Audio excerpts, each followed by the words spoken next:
Hi everyone, welcome back to my channel. Today I am making cookies again and I am sharing this one with you and I hope you will enjoy this one. Let's go! Now guys, we're making our oatmeal and raisin cookies and I am just gonna jump right into whipping this up because I am strapped for time. First off, I have my butter here. Let me make some space.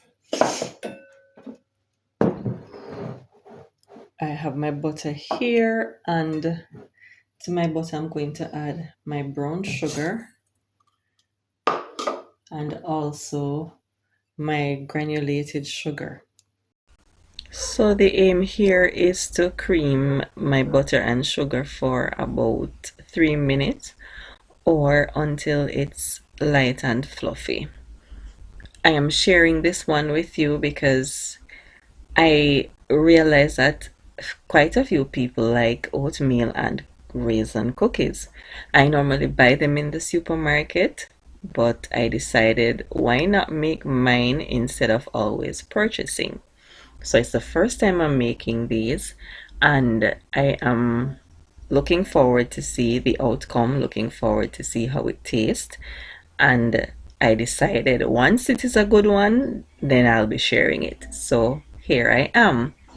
Now, after my butter and sugar is creamed, the usual step is to add eggs. So I've added 2 eggs to this, and then I am gonna go through and incorporate that.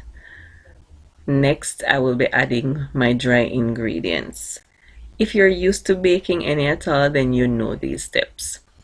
My flour is next, and I'll be adding a part of that first, then I whisk that to make sure it's incorporated, and I'll go through and add the remainder of it step by step because I don't want to add too much flour at the first stage.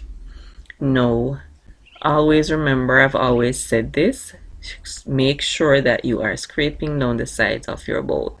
So this is cinnamon powder, mixed spice, nutmeg, baking soda, and salt. That's the rest of the dry ingredients in terms of spices.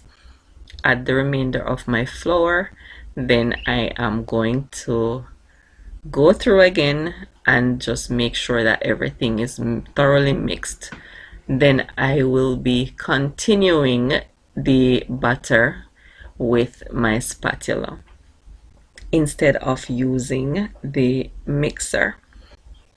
Vanilla is also one of the ingredients that this requires, and I add that before I add my oats and my raisin. The oats and raisin is the final step for this ingredients, and I add my oats and raisin in 2 parts.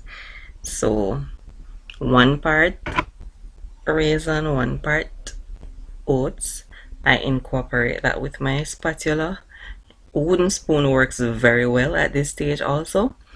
And after I combine this, then I'll add the remainder oats and raisin, and then that basically completes the batter.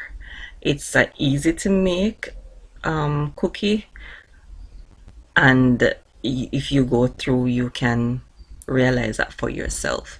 You can also, instead of using your butter and sugar, if you choose to, you can use oil or melted butter and sugar. Then you add your vanilla, your eggs, and then you add your dry ingredients.